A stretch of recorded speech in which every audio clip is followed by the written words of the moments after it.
Si je devais reperdre 14 kilos, voici les 3 premières actions que je mettrais en place tout de suite et qui vont concrètement accélérer ta réussite de perte de poids. Si tu ne le sais pas, j'ai perdu 14 kilos ces 4 dernières années. J'ai été quelqu'un qui était très addict au sucre, à l'alcool. Je mangeais très gras, très sucré. J'avais de l'hyperphagie, donc je mangeais énormément. Je finissais les repas de tout le monde. Je grignotais, etc. Et je n'étais pas du tout sportive. Voilà pour le contexte global. J'ai pris beaucoup de poids pendant mes années d'études à cause des excès, à cause de l'alcool, le fait que j'étais inactive physiquement, enfin je ne faisais pas de sport. Et j'ai perdu du poids en 2020 pendant le premier confinement et du coup ça m'a valu de perdre 14 kilos. Et aujourd'hui, je suis dans un mode de vie sain, j'ai réglé tous mes traumatismes autour de la nourriture, tous mes troubles, etc. J'ai travaillé sur moi et j'accompagne d'ailleurs les personnes à en faire de même, à aller travailler au niveau de l'état d'esprit plutôt que d'aller travailler uniquement sur une méthode sportive ou une méthode alimentaire, parce que pour moi, si tu n'as pas l'état d'esprit, c'est ce qui fait que tu vas échouer ou réussir. Et donc, dans cette vidéo, j'aimerais partager 3 choses que j'ai comprises et que je remettrai en place si je devais à nouveau perdre du poids. Ces 3 choses qui sont très simples à mettre en place, qui sont à la portée de tout le monde, il n'y a pas d'excuses. Mais la première des choses, ce serait d'arrêter de me flageller et de mal me parler. En fait, c'est fou comme nos pensées vraiment dictent nos actions et nos ressentis. Et le fait de me répéter en permanence « je suis grosse, t'es grosse, t'es grosse, t'es grosse, t'es grosse, t'es grosse, t'es grosse, ouais, t'es une merde, etc. » bah ça n'aide pas. Ça n'aide pas du tout. Et en fait, même ça conditionne à rester dans ce positionnement de je suis grosse, etc. Parce qu'en fait, comme je l'avais dit dans une vidéo sur les croyances identitaires, à partir du moment où tu dis « je suis grosse », en fait, inconsciemment, à un niveau inconscient, tu ancres une croyance que tu es comme ça. C'est toi, en fait. Et du coup, ça empêche le fait de bouger et de changer les choses, puisque ça fait partie de ton identité. Donc la première des choses que je ferais, c'est d'arrêter de mal me parler, d'être beaucoup plus souple avec moi. Et en fait, c'est une forme d'auto-sabotage de faire ça. Donc, je dirais plutôt, à l'inverse, je fais de mon mieux, je vais y arriver. Vraiment m'encourager pour aller vers plutôt du positif et me mettre dans un état d'esprit de changement surtout. Et moi, je vois, j'ai des clientes, des amis autour de moi qui sont sans cesse en train de se répéter que, comme moi, hein, je l'ai fait, hein, mais sans cesse en train de se répéter, j'ai trop mangé, je suis grosse, j'ai mangé comme un porc. C'est ça tous les jours, mais forcément, si tu te répètes ça tous les jours, bon, bah, au bout d'un moment, c'est ta réalité, donc c'est difficile d'en changer. Donc je commencerai par changer l'état d'esprit de mes pensées et mon regard que j'ai sur moi-même, et je le tournerai plus en positif pour me mettre vers un processus de changement.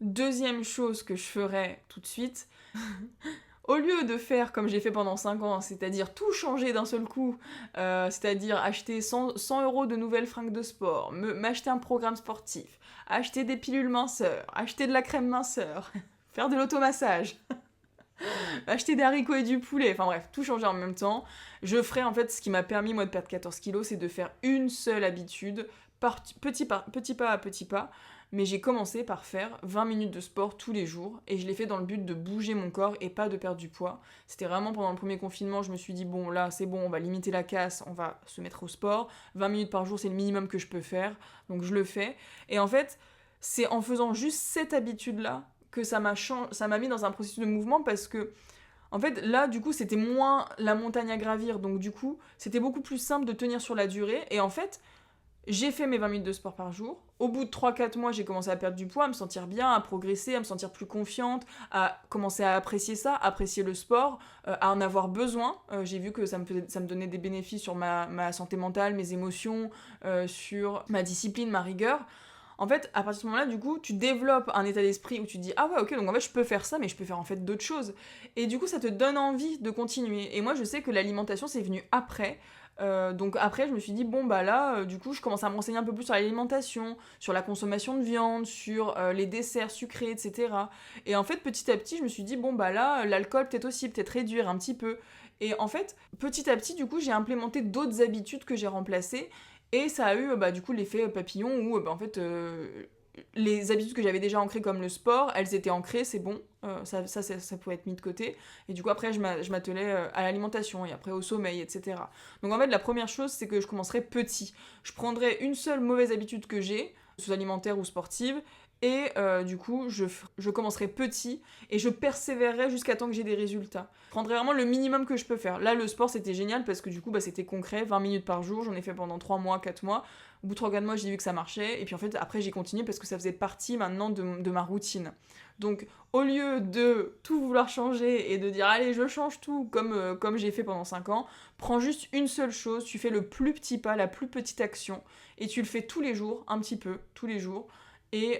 Ou tous les 2 jours, si c'est du sport par exemple et que tu veux faire 3 fois par semaine, on s'en fiche. Mais en tout cas, tu le fais régulièrement pour avoir des résultats et surtout, tu n'abandonnes jamais. Pas d'option B d'abandonner, ça n'existe pas. Si tu veux un état d'esprit de croissance et réussir tes objectifs, il n'y a pas d'option B, il y a juste l'option A. Et la troisième chose que je ferais, c'est évidemment de persévérer et de ne jamais abandonner. C'est ça qui fait que c'est une réussite. Le seul échec, c'est l'abandon. Et en fait, plus tu continues, plus tu augmentes tes chances chaque jour d'atteindre tes objectifs. Donc vraiment, le fait de persévérer, c'est quelque chose qui est juste non négociable. Et c'est ce que moi j'ai fait pendant 5 ans, c'est que je ne persévérais absolument pas. Je commençais 3 jours, j'arrêtais au bout du 3e jour parce que j'avais mal identifié, j'avais pas travaillé sur moi, je naviguais à vue, j'avais pas de plan précis, je savais pas trop pourquoi je le faisais, c'était mal défini, donc forcément c'était assez flou. Mais à partir du moment où je m'y suis mise et que je me suis dit, mais en fait maintenant c'est comme ça, c'est 20 minutes par jour et point, je pouvais à un moment donné qu'avoir des résultats. Et donc c'est ça le secret de la réussite, c'est de toujours persévérer jusqu'à ce que tu atteignes tes résultats. C'est pas de commencer 3 jours et puis après d'arrêter. Et le bonus, le 4e et dernier conseil que je donnerais, c'est d'évidemment de prendre mon accompagnement, puisque c'est vraiment ce qui va te faire aller travailler en profondeur avec l'hypnose, avec la PNL, avec la DNR.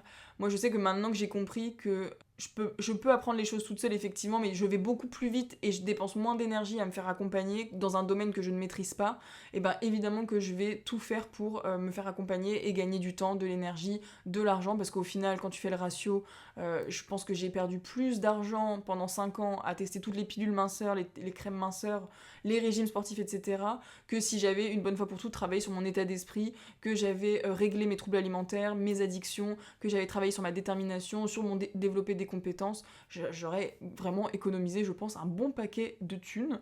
Donc voilà, je me ferai accompagner et maintenant je n'hésite plus. Je sais que voilà, on a tous intérêt à se faire accompagner par quelqu'un qui a les compétences, qui a plusieurs pas devant soi.